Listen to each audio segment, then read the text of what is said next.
বিচার চাই।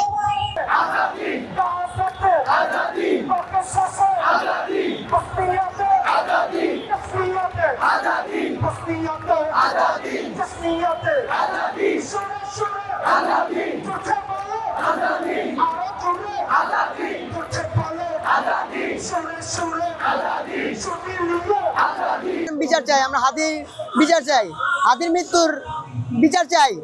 যারা দায়িত্বে আছেন ওনারা ঠিকভাবে নিচ্ছে না, এই বিষয়টাকে সিরিয়াসলি নিচ্ছে না, এই কারণে হচ্ছে না। যতদিন না এই বিষয়টা সিরিয়াসলি নেবেন, এই বিষয়টা ধামাচাপে থাকবে, এটার বিচার হবেই না। আমরা সবাই চাই যেন বিচারটা হোক এবং আমরা ঐক্যবদ্ধভাবে হাদির সঙ্গে আছি এবং বিচার আমরা চাই, বিচারের কিছু ফয়সলা হবেই হবে ইনশাল্লাহ। আজকে প্রায় 15 দিন হয়ে গেল আমাদের দেশরত্ন আমাদের শহীদ শরীফ ওসমান ভাই আজকে কবরে শুয়ে আছে। তার বিচারে কোনো সরকারের পক্ষ থেকে আজ পর্যন্ত কোনো একটা পদক্ষেপ দেখি নাই যে একটা উপদেষ্টা এখানে এসে বা টিভিতে বা কোনো সংবাদ সম্মেলনে এই মৃত্যুর কোনো একটা অগ্রগতি দেখাতে পারছে এবং প্রশাসনের পক্ষ থেকে আমরা আজ পর্যন্ত কোনো অগ্রগতি পাইনি, যার ফলে আজকে হাজার হাজার লক্ষ লক্ষ মানুষ আজকে হাদির ভাইয়ের স্মরণে তার বিচারের দাবিতে আজকে রাস্তায় নামতে বাধ্য হয়েছে।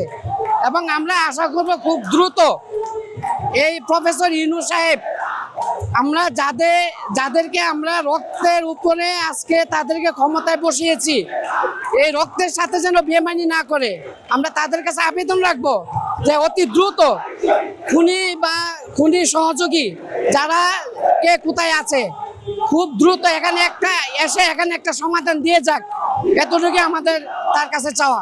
প্রশংসা আল্লাহ তাআলার জন্য। আমি থাকি ফকিরা বলে, কিন্তু এই যে ইনকিলাব মঞ্চের যে মুখপাত্র হাদির, যে তাকে খুনিরা খুন করেছেন, সে শহীদ হয়েছেন, সেই দাবিতে যে তার খুনির দৃষ্টান্তমূলক বিচারের দাবিতেই আমরা এখানে একত্রিত আসছি। এবং আমরা 18 কোটি মানুষের পক্ষ থেকে আমি তাদের পক্ষ নিয়েই কথা বলবো যে হাদি একজন ছিলেন ভারত আগ্রাসনের বিরুদ্ধে কথা বলছেন, ইনসাফের ভিত্তিতে দেশ চলবে পরিচিত এই কথা বলছেন, এবং ঢাকা 8 আসনে সে সম্ভাব্য প্রার্থী ছিলেন। সেখানে তাকে দিনের বেলায় তাকে গুলি করে হত্যা করছেন। এই ঘাতকের দৃষ্টান্তমূলক ধরে এই আইনের হাতে দৃষ্টান্তমূলক তার বিচার হোক, এটাই আমাদের 18 কোটির মানুষের চাওয়া পাওয়া। এর জন্য এই বিচারটা ত্বরান্বিত হইতেছে, দেরি হইতেছে কেন, এটাই আমাদের প্রশাসনের কাছে চাওয়া পাওয়া, যে বিচারটা অতি তাড়াতাড়ি হোক।